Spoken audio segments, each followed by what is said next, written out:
What's up, everybody? Josh Armijo here. I hope everybody's doing good and well and stuff. I got an album review to do for you, and I'm going to be talking to you about the new album from the band Vampyric Blood, entitled Howling In Candlelight. This is released on Dark Adversary Productions. Now, if you're not too familiar with this project, it's based out of Lappeenranta, Finland, and the best way to describe the sound of this project would be a very raw, dark, ominous style of black metal. Yeah.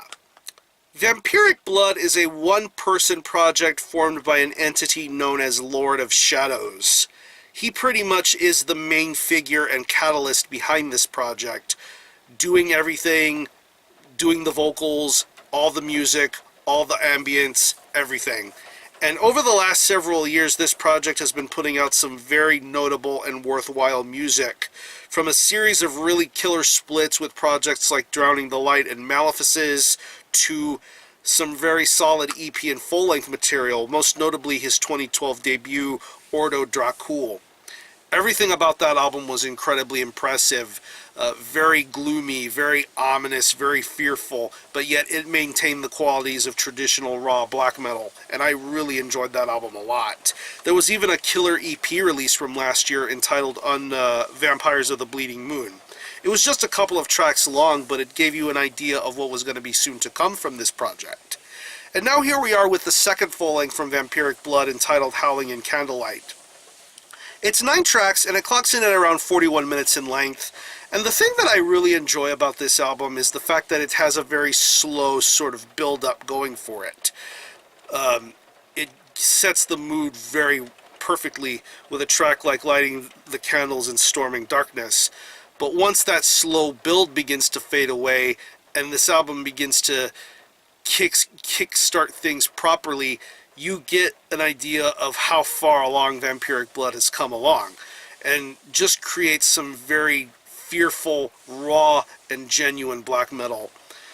Like I said, this is a one-person project, and he plays and does everything, and everything about the musicianship and presentation of this record feels very genuine and natural. I love the way these guitar riffs sound every single track, especially on tracks like Bleeding for Satan and The Nocturnal Blessing. It's just devastating. I love this guitar riff work going on here. It's very powerful, very meaningful. I love the riffs. I love the tremolos. I love that black metal essence going for it with these guitar riffs. It just sounds amazing. Even the bass undertones that accompany a lot of the songs on here work out very well too. It's very awesome and definitely is a good catalyst to the riff craziness that you hear throughout this record. The drum work on here is very awesome. I love the natural feeling and qualities behind it. A lot of great black metal drumming styles going on here, great blasts, good mid-paced moments for some of the lengthier, more methodical tracks like Arrival of Death from the Sea, and the closing track, Pulse of Prey. Just some really great drum work going on those songs, and I love the additional ambience, like the keyboards and the atmosphere in certain parts and moments, like I mentioned, the opening intro of Lighting the Candles in Storming Darkness, and even the track The Nightside Temple, which is just a very key-driven sort of song with some growled, wretched vocals going in the middle of certain parts of that song.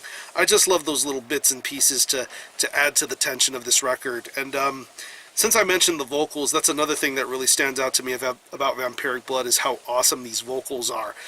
Very, very crazy and depraved sort of vocal stylings going on here. You get these really high, wretched sort of screams.